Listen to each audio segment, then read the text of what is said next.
Welcome to Coastal Crew Change. Turn out the lights. The party's over. They say that all good things must end. Call it a night. The party's over.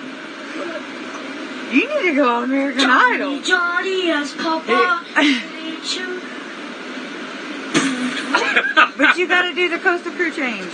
As well as come to Coastal Crew Change. Welcome to the Coastal Crew Change. And say, the driver is Papa Larry Woodcock. The driver is Papa Larry Woodcock. Say thank you. Thank you. And come back. Come back. And pay your bill on time. Yeah. Pay your bill on time. The kid's okay. Can you tell me? I just can't comment. Of course, he refuses to say where the kids are. Is there anything that you would like to say to people at all who are, number one, concerned about the kids or concerned about you and your wife? Anything at all you want to say to them? Just grateful for any support. We just have to wait for the legal process to work through. Come on, just tell us where they are, Chad. Stop being a freaking coward. And can you tell me, Mr. Daybell, are the kids okay? And then this is him going to visit Laurie in jail. This is when she was still in Hawaii, though. And then here they are walking before Laurie got arrested. And then she's holding up her phone. Is she recording him or something? Oh, gosh. I don't like this lady.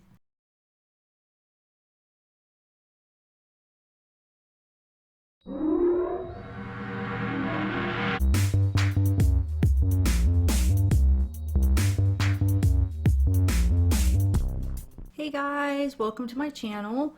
Okay, so this video is just going to be a bunch of updates on the Laurie Vala case again. So some of them might be old to you because some people that are really following this close might already know some of this stuff. Maybe you'll learn something new. I don't know. I'm just, once again, I'm kind of behind on this. I had this information for like a week and a half. Just all these updates, I've had them all together ready to make a video, and then just with this craziness going on, I kind of got sidetracked doing other things. I had to watch my nephews and I just got kind of sidetracked, so I'm a little bit later than I would have liked to put this out, but hopefully some of you guys might learn something new. Some of you guys, it might be something you guys already know. I mean, some of the stuff maybe you know, some you don't, but I'm just going to give you some of the updates from my last update video on this case. Okay, so the first thing I want to talk about, we all know that Laurie basically wanted to disqualify her judge, and the judge actually agreed to remove himself.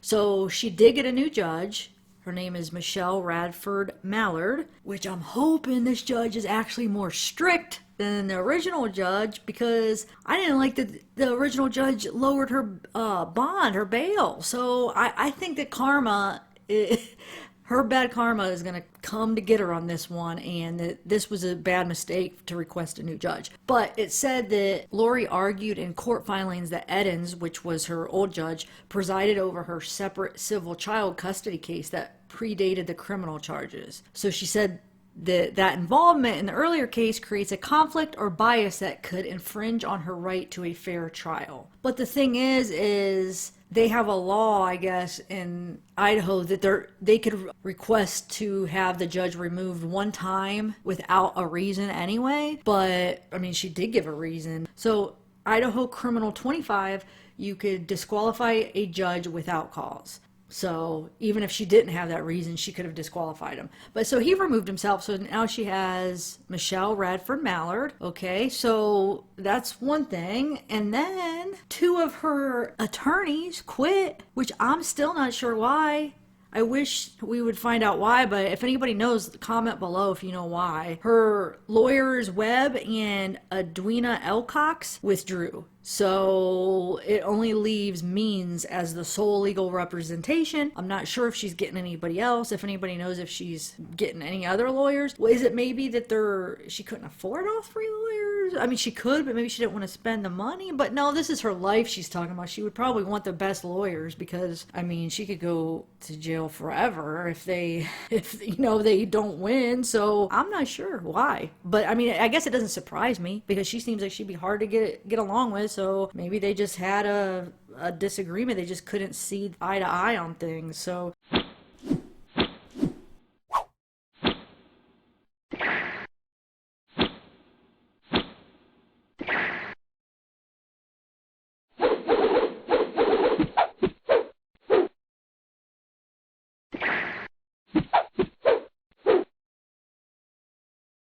But if any of you guys have any information on why that they quit or withdrew, let me know, because I'm not sure about that. Okay, so here's the form of her lawyers withdrawing. It says, comes now defendant Mrs. Laurie Daybell by and through her attorney of record, Mark L. Means of Means Law and Mediation, and hereby offer their non-objection to the withdrawal of the law firm of Brian Webb Legal, attorney Brian L. Webb, and attorney Edwina E. Elcox. Furthermore, if necessary, defendant by and through her attorney of record hereby waive any limitations, motion hearings, proceedings, physical presence at said hearings, or the like, and stipulate to the entry of an order for withdrawal to further efficiently allow the court to enter said order. Wow. Yeah, so she's either going to get new lawyers. I'm sure she's going to have one more than that one lawyer, you would think, right? I mean, I guess some people only have one lawyer, but I don't know. If she'll hire somebody else, I guess we'll see. But we got a new judge, Michelle Radford Mallard, and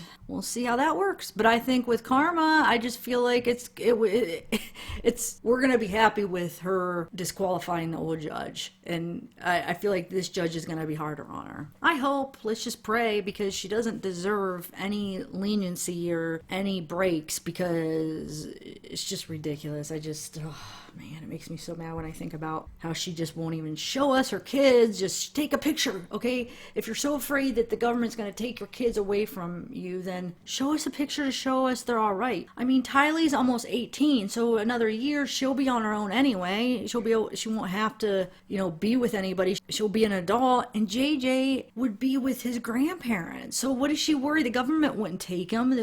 JJ would go with his grandparents, and Tylee, I'm sure she's old enough to probably decide where she wants to go, and then another year she's 18. So I don't buy that excuse. I think she's so sure that she's going to get away with this because people have been talking about, Yellowstone, there's so many ways to kill someone in Yellowstone without leaving any sign of the body, and this is very interesting, okay? So I want to show you this picture that I found where it shows you where Tylee and JJ and their last picture was taken, and then it shows you, and look, it shows you the zone of death right there. So first of all, there's so many different ways that they could kill somebody. The hot springs, throw them off a cliff. I mean, I think the hot springs would be a way where there would probably leave no trace of the body if they got pushed into a hot spring. I mean, their body would be burned up so quick. So there's so many ways that they could get rid of somebody at Yellowstone. And it's such a huge park that, so yeah, they could have pushed him into the hot spring. Temperatures of these hot springs can reach up to 237 degrees Celsius, which is 456 degrees Fahrenheit. That's hotter than the temperature you cook most food at in the oven. And then another interesting thing is most of the water in the park is alkaline, but the water in the Norris Geyser Basin is highly acidic. This is caused by a chemical emitting hydrothermal vents under the surface. Microorganisms also break off pieces of surrounding rocks, which adds sulfuric acid to the pools. This highly acidic water bubbles to the surface, where it can burn anyone who's exposed to it. And then there was an incident, and I'm sure there's more than one incident, but I just saw this one where it dissolved somebody. So a few months ago, this was from 2016. Okay, so it says the vacation for a young pair of tourists took a turn for the horrific when one of them fell into a boiling acidic pool in Yellowstone National Park and dissolved. Colin and Sable Scott, a brother and sister from Oregon, left the authorized area and walked around the Norris Geyser Basin in Wyoming to find a thermal pool to take a dip in. While Colin was leaning down to check the temperature in the one hole, he slipped and fell into it. In a very short order, there was a significant amount of dissolving. Wow, he was 23 and he did not resurface and is believed to have died almost instantly. It says 22 people, since 1870, 22 people have died from injuries related to thermal pools and geysers in the park. These are the accidents, think about how many murders were committed there where nobody knows because the body's dissolved. They could have drowned, and plus there's other ways that they could have died. or that Laurie and Chad could have somehow got rid of them and killed them. There's other ways. And with Yellowstone being such a huge park, I mean, there's probably so many different ways, and if they had time to plan it, they probably could have planned something. And also keep in mind, it was September 8th when Tylee was last seen. That was when they made their trip to Yellowstone, at least the known trip to Yellowstone. It was September 8th, and then nobody had seen her after that. But they did see JJ, because JJ wasn't he in school up until the 23rd? He was last seen and heard from on September 23rd. So if they did do something to Tylee on September 8th at Yellowstone, they didn't with JJ, not at that time, because he came back home with him because he was seen after that. So I'm not sure if they did do something to Tylee on September 8th at Yellowstone. Now, do you think that they took JJ back to Yellowstone and got rid of him there too? Or, I mean, you would think if they had video of them on the 8th and they would have had video of them going back, if that's where they went back for JJ. I'm not sure, but maybe they do. There are 2 videos of Yellowstone in the Discovery, but I mean, that could just be in 2 different spots, so it doesn't mean it's 2 different days. But it just makes you wonder, because it was obvious JJ was seen later into September than what Tylee was. So if they did do something, like I said, it must have been at separate times. And I'm sure she had Alex do her dirty work. Like, he seems like, yeah, he's kind of her hitman. It's almost like they convince him of whatever this belief system is, and they convince him that it's the right thing to do, and that's what God wants you to do, and somehow they got him so brainwashed. And even maybe Chad's got Laurie so brainwashed, because I think Chad is the one calling the shots. Like I was saying in my live, the more I learn about this, I feel like Chad is the mastermind. He's the one with the say of who's who, like who's bad and who's good, and he's telling Laurie, and then Laurie is the one getting it done. Having her brother do it, but I think Chad is the one saying the stuff, like about the kids being zombies and about Brandon. I think they somehow think Chad has the power to know this stuff. But I'm going to list some of the other ways real quick. So here are some of the other ways that they possibly could have got rid of somebody at Yellowstone National Park. They could have pushed them into a body of water. The wildlife, they say there's deaths by bears a lot there, so they could have left them out there to get eaten by the wildlife, pushed them off a cliff. I mean, there's just so many ways that they could have done it. And the thing is that it's such a huge park that if it was right before the winter time and they did it, and then it's cold and not many people are going to the park, and then now by this time all the animals would have probably taken care of any remains, if you think about it, because there's wildlife there. And then I want to get to this zone of death here. It's just so interesting. Sorry, I kind of got off track here, because I really want to talk to you about the zone of death that I just heard about. I never even heard about this until looking into this case. There's this crazy loophole in the law with the death zone. This is where their last picture was taken, in the death zone. Now, let me read you this article, and there's tons of articles and tons of information on this, because this is really a thing. And this makes me wonder if they knew about this and this was a plan, and that's why they took them to Yellowstone. It really makes me think that they're, I want to have hope, but the more time goes on, the more I'm thinking that they're not alive. Especially after the new Discovery documents that came out, because, I mean, Ian said that they were telling Melanie that they thought the kids were zombies. And what were they doing with all the zombies? They thought they had to get rid of them. So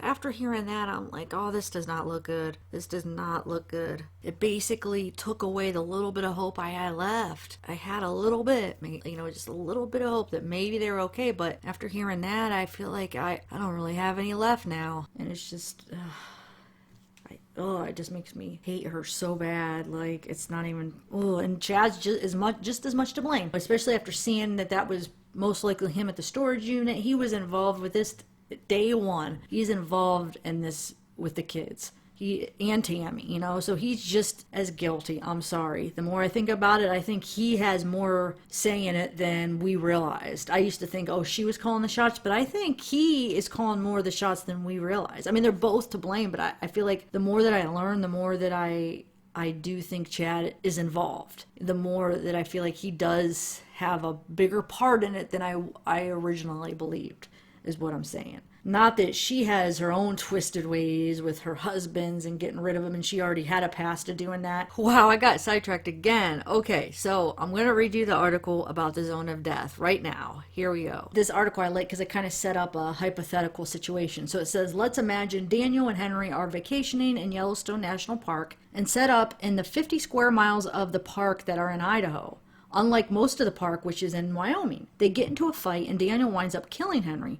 But rather than bury the body and try to cover up the crime, Daniel freely admits to it and surrenders himself to the authorities. At his trial, he invokes his right under the Sixth Amendment to a jury composed of people from the state where the murder was committed, Idaho, and from the federal district where it was committed. But here's the thing. The District of Wyoming has purview over all of Yellowstone, even the parts in Montana or Idaho. So Daniel has the right to a jury composed entirely of people living in both Idaho and the District of Wyoming. That is, people living in the Idaho part of Yellowstone. No one lives in the Idaho part of Yellowstone. A jury cannot be formed, and Daniel walks free. The scenario is fiction, but all the legal maneuvers Daniel employs are completely legitimate, and someone in a similar situation could quite possibly get off scot-free. That got a lot of attention when it was first pointed out by the Michigan State law professor Brian Colt in his 2005 Georgetown Law Journal article, The Perfect Crime. After all, it implied that there was a 50 square mile zone of death of the United States where you could commit crimes with impunity, like in the Purge or something. The scenario even got featured in a best-selling mystery novel, Free Fire, by C.J. Box, who consulted Colt when writing the book. What's more, the zone of death had a simple fix. Congress could simply pass a law placing Idaho's portion of Yellowstone inside the District of Idaho. Montana's less of a problem,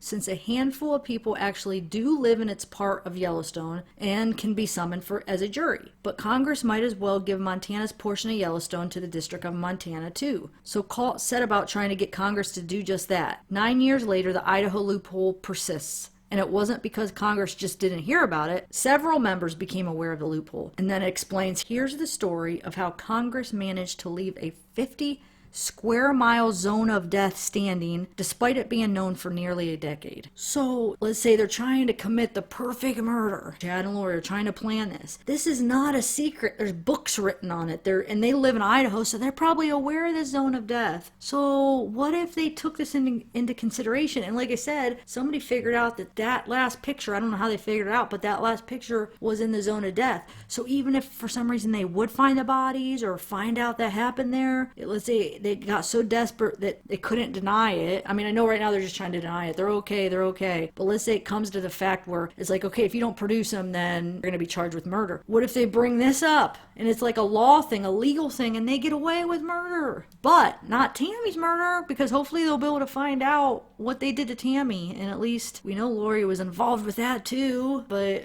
who knows if it'll just be Chad that goes down or both of them for Tammy. Hopefully they could find something. But how interesting is that? So not only is Yellowstone huge and there's so many ways to get rid of a body there, but they have this 50 square mile where they could do it legally, where there's a loophole. Isn't that crazy? And there's a ton of articles on this, guys, if you guys want to check it out. Okay, so that's that. And then the next thing I wanted to talk about is... oh yeah, so like I said, these are just random little things I'm finding out. So interesting things I find interesting. So did you know that Laurie actually won $17,000 on the Wheel of Fortune? Yeah, so she won $17,000 on Wheel of Fortune.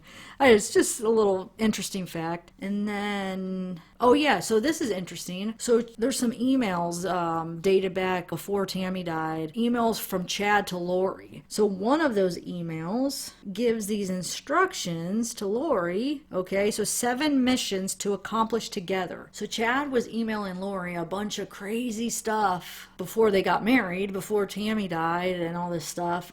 Just different things, just weird stuff about his visions and crazy stuff. But one of them was these 7 missions to accomplish together. So the first one was translate ancient records. The second was write the book about the translation process. The third is identify locations in Northeast Arizona for white camps. And 4 is presidency of the Church of Firstborn. 5 is help establish the food distribution as the tribulations start and the delegate. And 6 is ordain individuals to translation as the camps begin. And the 7 is provide supplies to righteous members of families.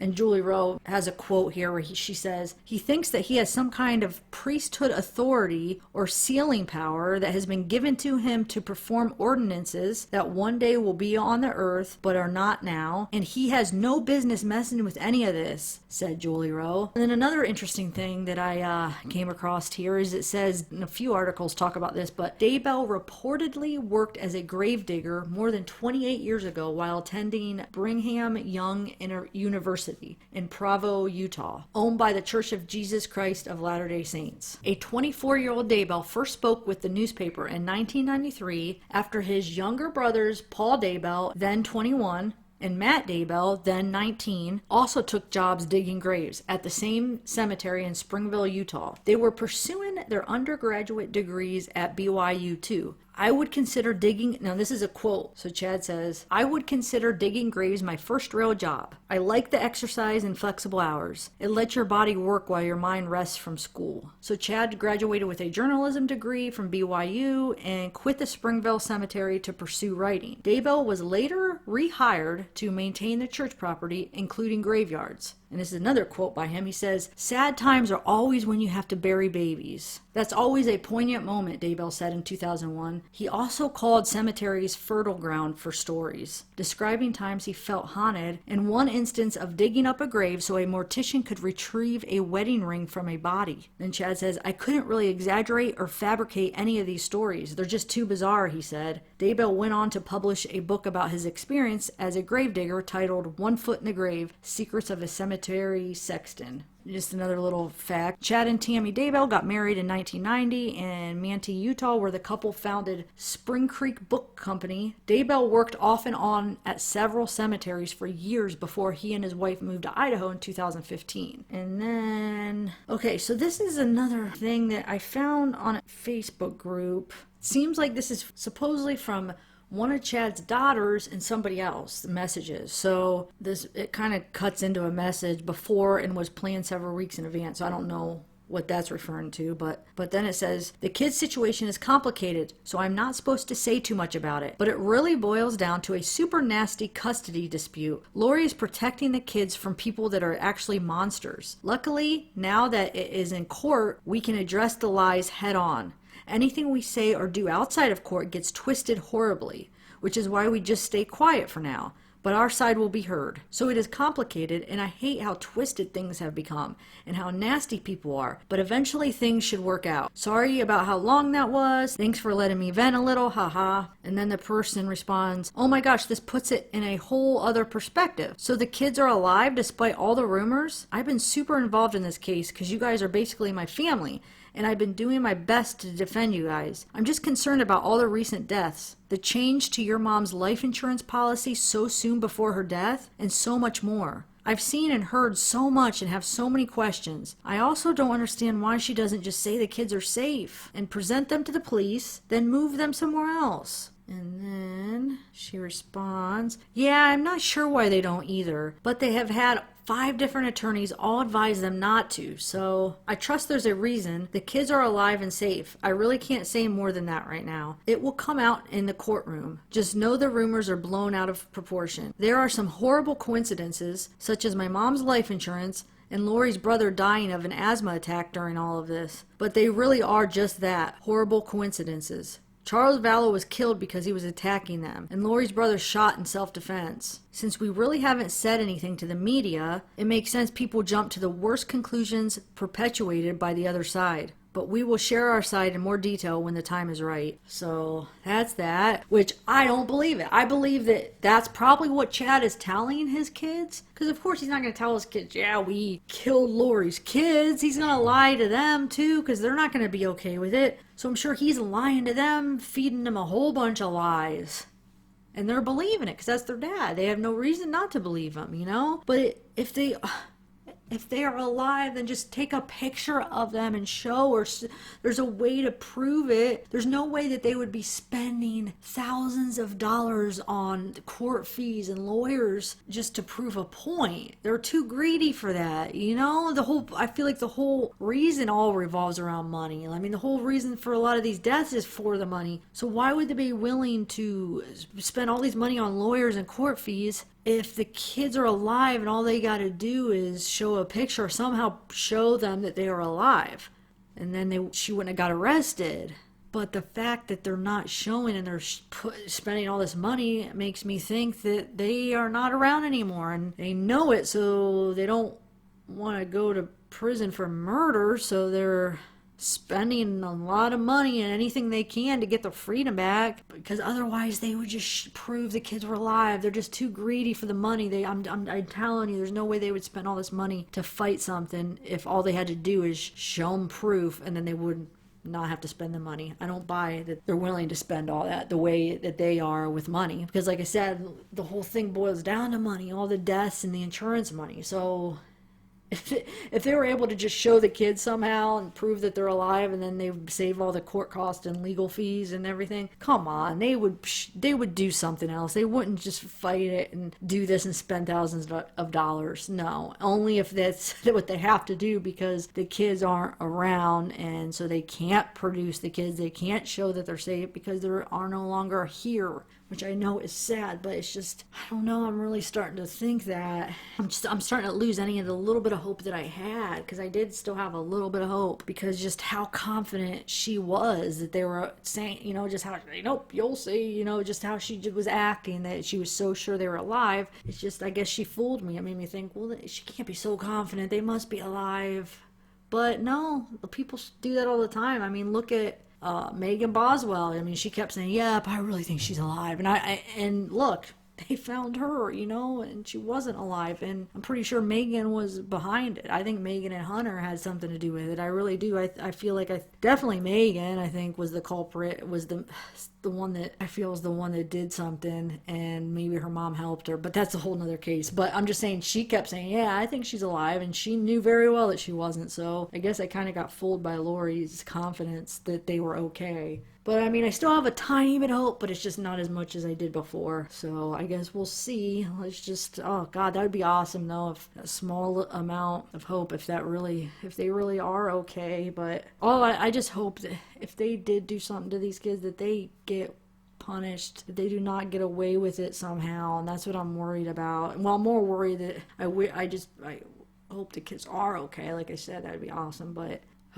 okay, so another thing we have, I found this kind of interesting. So I wasn't sure if Colby did end up visiting his mom, because if you're in prison, don't you have to put somebody on the visiting list if they want to see you? Because if they don't want to see you, they don't put you on the list, you can't go see them. So it just kind of surprised me that she let Colby come see her. So I found this post where it said, and this is from Justin Lum, Fox 10 Phoenix. So it says, "Mother and son, I caught up with Colby Ryan. He tells me he got a chance to speak with his mother, Laurie Veloz, over the weekend as she remains in jail. He pleaded with her to do the right thing and says it was an emotional conversation. Veloz told her son she loves him, but no further details could be provided even to Colby. He's back home in Arizona with his family and hopes answers will come out soon." So there's that. And then, I wanted to show you, okay, this is supposedly a video of Chad Daybell's daughter behind this reporter. And this was after, I guess, Tammy died, and they were reporting on it, I guess. And look at the faces she's making. She's behind the reporter making these goofy faces. And this is after her mom died. It's just kind of an odd reaction. Let me know what you guys think about this. Here, I'll play it for you. Play the video.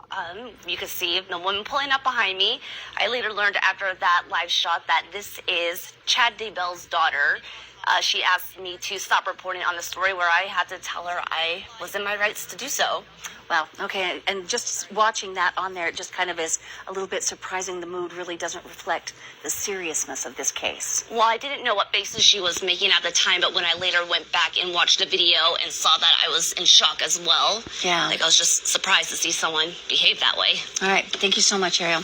All right. Okay, so here is something I found on Facebook here. It's a picture of a white car, and then there's a picture that someone posted because they're asking for pictures from September 8th at Yellowstone. So anybody that was out at the park at Yellowstone on September 8th and was taking pictures, to check them out to make sure that, or to see if Laurie, JJ, Tylee, Alex, anything is in the background, if they caught anything in their pictures, okay? So remember that picture of the white car. So then there's this other picture that somebody turned in from September 8th. And if you zoom in, so then you remember this picture of them from Yellowstone on September 8th. You have Tylee and JJ and Laurie and Alex. Okay, look what they're wearing. JJ has that green shirt and Alex has that black shirt and the black sweatshirt with the blue jeans. And then you know how he has that like tannish whitish truck. Okay, so then this is this picture. It's from September 8th. Somebody took it at Yellowstone. Somebody just took a snapshot of the mountains there. If you zoom in, somebody zoomed in and pointed out, it looks like that's what Alex was wearing, the black shirt, the blue jeans. I mean, it's really blurry, but it's possible this is them. And then you could see the green shirt, the green dot right there, which could be JJ because he was wearing a green shirt. And then you see the whitish, tannish truck or whatever, and then it looks like a white car that's behind that. And I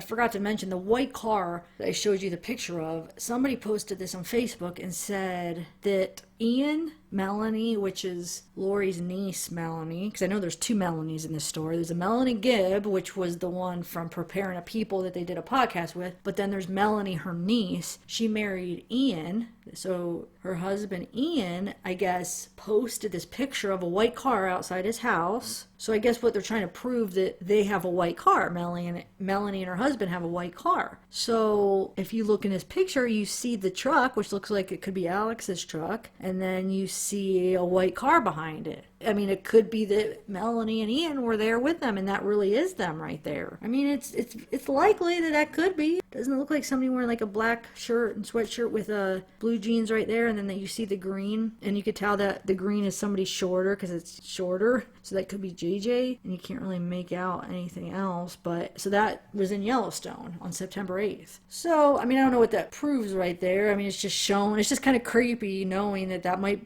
be the last time Tylee was ever seen, and that might be them right there. And I mean, I don't know what they're doing right there. What if they push her right there, push her off the cliff, off the side of the mountain there, and push her? It might not even be when they do anything to her, but it's just kind of weird that it looks like that could be them. So I just found that kind of interesting. And then what else this is another weird thing. Okay, so remember Jason Mao? I posted that podcast with Jason Mao, Melanie Gibb, and Laurie Veloz, Preparing a People. So we know Jason Mao was basically friends with Laurie Veloz. So he posts this post, okay? It says, looking to buy a used Jeep 4-door Wrangler. Anyone know a guy? This was on July 12th, one day after Charles Veloz was shot. One day after Alex Cox shot Charles Veloz. And what did he have? He had a Jeep Wrangler.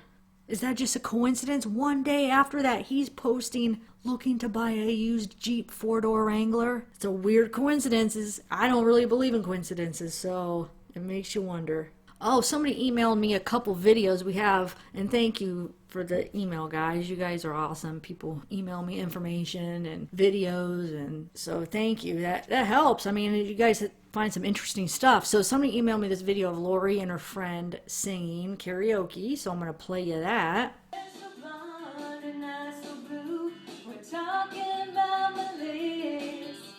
She uses words like booyah and delish.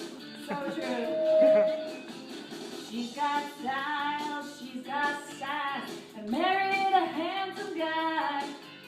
She laughs at a banana and wonders why. Oh, we love him and him. We wanted to say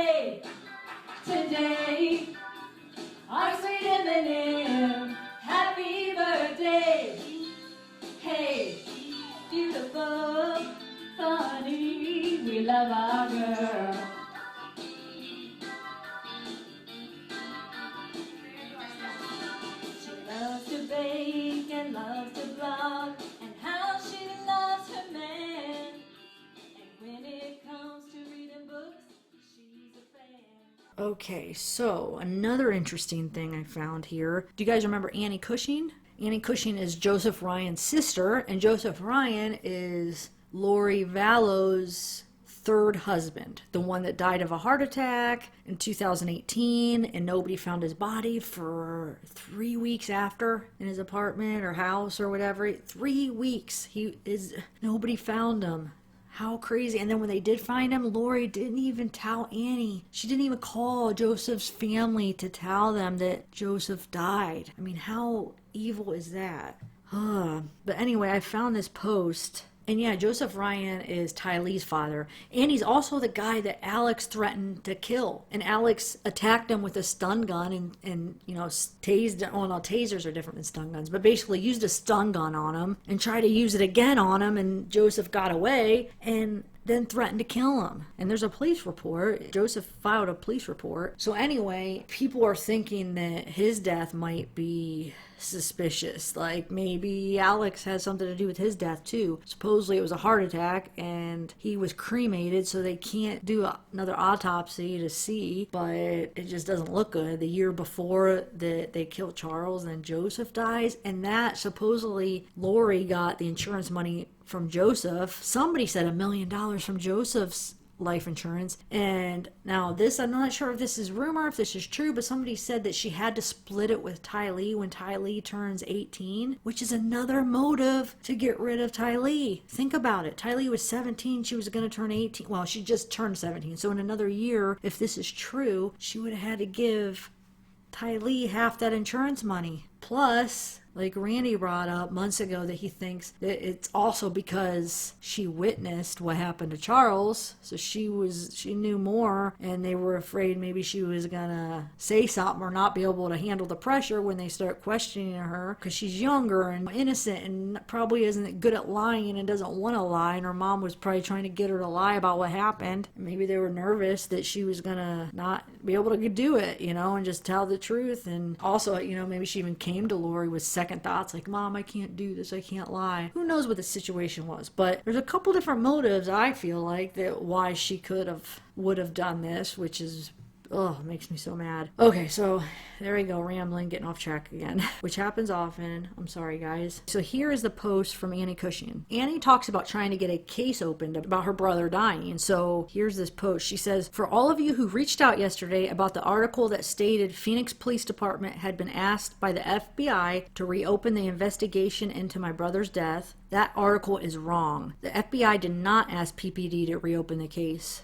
Furthermore, PPD Detective Johnny Meyer told me today they have no plans to reopen the case. When I asked him about a life insurance policy, the detective said it would be up to one of the agencies investigating Tylee's disappearance to investigate that. The claims one person has allegedly spread about Laurie having keys to Joe's home and cleaning out his valuables before he was found, there's nothing LE can do with that, especially since I was fourth man down the totem pole on that rumor. I didn't even know that there was a rumor. I wonder if that's true. Like I said, nobody found him for 3 weeks. She could have been going in the house, just robbing him blind. Didn't even tell his family, especially if she had something to do with his death, so she would have known that he was gone. She would have made sure, I'm sure, checked to see what the outcome was. And, I wouldn't put it past her to go in there and steal his stuff. I think they should definitely reopen that and at least look into that whole life insurance thing. If Laurie got the money and how it was set up. But maybe they are. Maybe the people investigating Tylee's disappearance, maybe they are looking into it. Maybe they just haven't announced it and made it public. Because maybe it could interfere with the investigation. If Laurie and them know that they're looking into it, maybe it would make them try to hide it more. Chad's out and it would make him be able to cover something up. So maybe just to protect the investigation, maybe they haven't said anything. Because the DA wants to build the best case they can on this, so I'm sure they're going to go to any lengths to get some information on her and how they could get her. They can't. I'm sure they probably can't get her for everything she's done, but they know she was involved with a lot of this stuff. They do. We all could see it. Obviously, they see it, so they're going to try to get everything possible, in my opinion. Okay, so another interesting thing I found is Charles and Laurie's landlord. So she talks about her experience with them and how she talked to Charles the day before. So the day before he was shot, she talked to him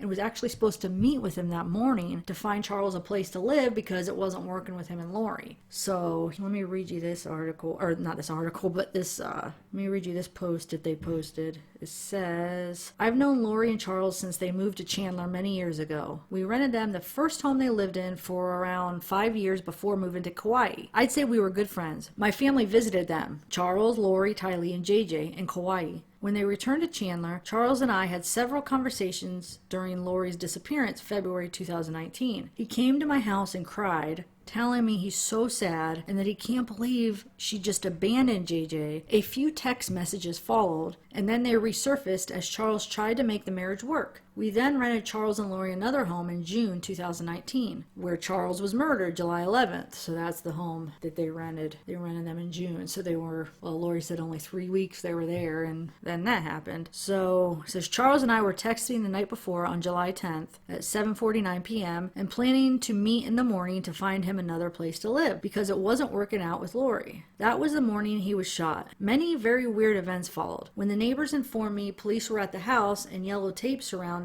I immediately texted both Charles and Laurie, "Are you okay?" No response until around 11 a.m. and Laurie replied, "We're okay, I'll explain later." She and Alex were taken to Chandler PD for questioning and released. That day the neighbors reported a pool party at the house. The same day Charles was murdered, with loud music and lots of people swimming. Neighbors also reported Alex was staying at the house for several days following the shooting, even though he lived in the same area. I spoke with Laurie several times days following the shooting, and she never sounded shocked, sad, or heartbroken, as you would think a bride would be watching her husband die. I asked her to move out, which she did August 31st. No communication as to where she was going. I really liked Charles and miss his smile and Louisiana, Texas twang accent. He was generous and a family man. Such a terrible loss. I'm so sorry he's gone. I wish I could have helped him more, sooner. R.I.P., my friend. So, there's that. And then, for a little humor,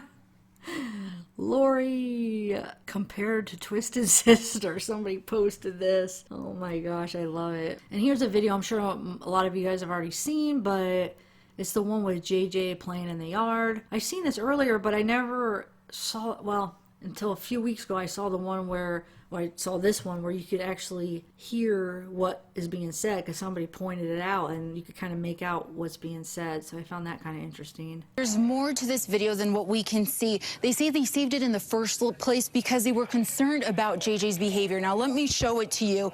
They say there was something off and they heard him actually using inappropriate language. As you're about to see, he yells what they say is, "Get the hell out of here." Then the other boy replies, "Don't say that word. That's a bad word." Both boys run towards JJ's townhouse, and JJ yells something else. Once inside the home, what appears to be a woman's voice is faintly heard saying, "Don't say that word."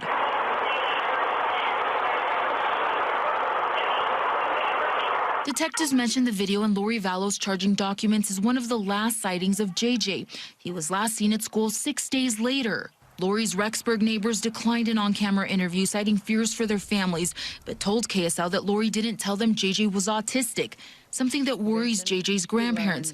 They spoke with KSL today from their home in Louisiana and say JJ's irritable behavior is a troubling sign. I have never seen him out of that control, ever. And there is no doubt that she was withholding his medication for him to act that way. Yeah, and the she fact had a bottle of his medicine. Yeah, she had a bottle of his Risperidone, is what they found there. Neighbors also claim Laurie said that JJ was her, quote, niece's drug baby. Kay and Larry Woodcock are JJ's paternal grandparents. They confirmed that he was drug exposed in utero. He was adopted by Kay's brother, Charles Veloz, and his wife, Laurie Veloz. Chilling to me.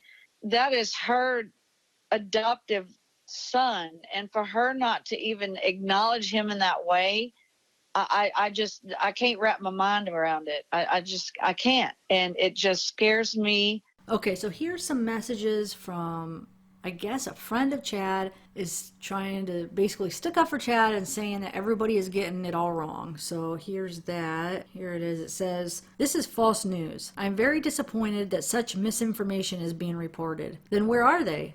Seems like this could be easily cleared up. And then she responds, for the children's further safety, not much can be said publicly. I know Chad personally, and he is the kindest, most loving gentleman who radiates the light of the Lord. A close friend of Chad's has been in contact with him and knows details that cannot yet be revealed publicly. Chad and Laurie are innocent, but have been advised by their attorney to keep quiet. And then the other person responds, if you really know about this, you have an affirmative duty to contact the Rexburg Police Department at 208-359-3000. So here's a message about the bondsman who talked to Laurie, who ended up declining to help her, which I'm glad. So it says, in the Madison County Jail, women's side, there is no plexiglass separating you.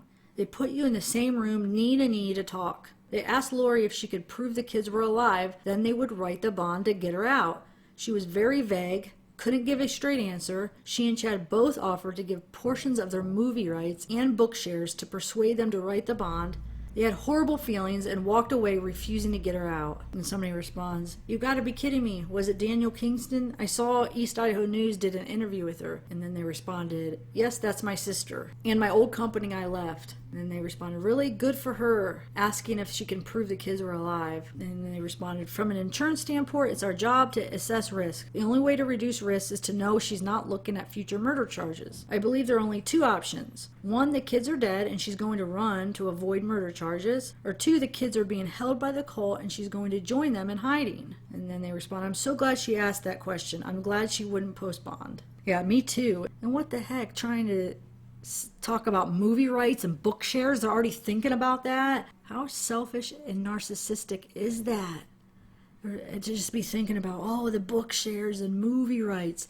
They need to refuse to let them, like how Chris, how he cannot make anything off of movies or anything off of the crime. They need to, JJ's grandparents should somehow get a civil case against her like the Ruseks did to ban her or Chad. Well, I don't know if they'll be able to ban Chad right now, but at least ban her from being able to make any money off of this. That's bullcrap. They're already thinking that way. But I'm glad the bondsman didn't work with her. Okay, so the last thing I wanted to show you here is this list. This is from the Discovery, which I requested it, so hopefully I'll be able to get it. I don't know if they're giving it out yet or if you have to wait for the trial. I'm not sure, but this is like an outline of what's in the Discovery, so it kind of gives you a good idea of what they've done. So it says, comes now the state of Idaho by and through Madison County Prosecuting Attorney's Office and hereby submits the following response to the request for discovery. The state has complied with the request by unredacted request Police Department Incident Report, redacted Rexburg Police Department Incident Report, Sydney Woodbury Shank interview, Jack and Sheila Daybell interview, Yellowstone security video received. So that means there's a I guess it doesn't mean that they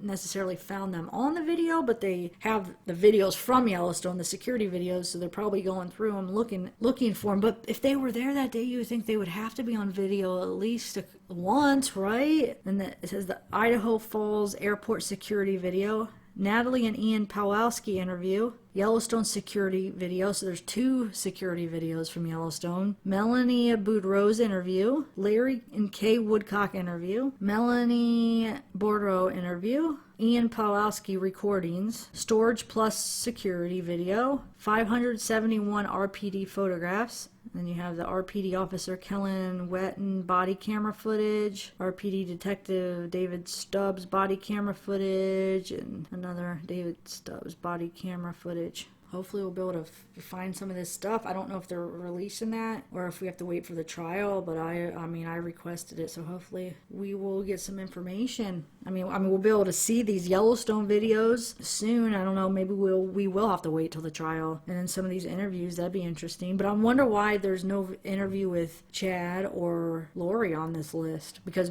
they just didn't talk when they tried to interview them? Did they just not say anything? Because you would expect their interviews to be on this list. So they must not have said anything. They must have just kept quiet and not said anything, I guess. I'm not sure. I mean, they're not on this list, but okay, so that's all I have on this. Okay, guys, so another weird thing, that earthquake in Utah that Moroni, somebody emailed me, and you know who you are. Thank you. I didn't know what name I should use. I tried to email you, but I I got an email back, but you know who you are. Thank you for doing some research here. They did some research on Zulema Pastinis. I don't know, I'm probably saying that so wrong, but it was Alex Cox's wife, the one he married like 10 days before he died. Remember, her son is the one that called 911 when he was laying on the bathroom floor. But anyway, somebody emailed me some information about her. So you could see on the My Life, it says Zulema Pastinas is 56. Okay, so it says she lives in Gilbert, Arizona. And sorry, I'm just going to kind of skim this. And it said, okay, here we go. She's Operations Services Supervisor at Colony Group. That's her present occupation. So, and it does say she does have a criminal record.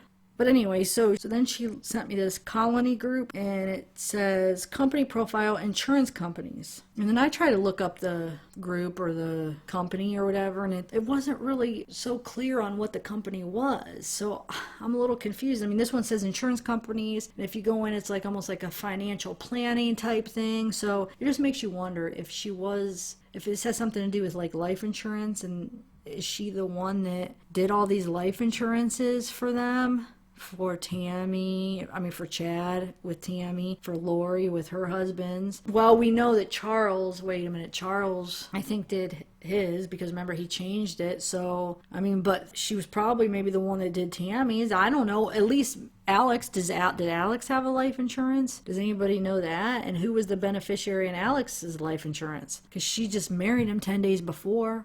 So was she the beneficiary? Does she have something to do with it? She had something to gain with making sure to marry him, and then because she knew he was going to die, she was involved in his death. So was it a plan to marry him and then get rid of him to get the insurance money? I'm not sure, but I don't think we're going to find that out for a minute because it's a part of the investigation. They're checking into that. So if there is some life insurance, I don't think they'll come out publicly, but people that know on a personal level that are aware of things that might come out. So does anybody know? Did anybody get? Well, I'm sure it's on hold. If Zulema is the beneficiary, I'm sure that life insurance is on hold because they're investigating his death. So she's not going to be able to get it right now. There's no way. So, but does anybody know if he did have life insurance? Which I'm sure he did because I feel like this was planned. So who's ever behind this made sure he did, I'm sure. Okay, so I think that is all that I have for you guys today. Like I said, I'm sorry that some of this stuff might be old news to some of you. Some of you guys might have already heard some of this stuff. So I hope you guys are all being safe and okay and healthy, and it's a scary time out there. I know, guys. Just hang in there and try not to worry too much because I know it could cause a lot of panic and anxiety. Believe me, I know. I suffer with some bad anxiety in different situations, and this is one of them, which I'm sure it's the same for many of you guys. Even people that probably don't normally suffer from anxiety probably are very anxious at this time. So just try to at least don't think about it all day, and try to, for a moment every day, at least a few hours every day, try to just take your mind off all this craziness going on and just do something fun and happy and something that you like to do. Watch something funny, watch something happy, and just try to get your mood changed, So I hope you guys are all well, and until next time, guys, hopefully I'll be doing another live soon. And yeah, so if you guys know any information about any of the stuff I was talking about, comment underneath, because I'm always open to learn new stuff about this case. It's a crazy one. So, all right, guys, you all have a good night, and I will talk to you next time. Bye.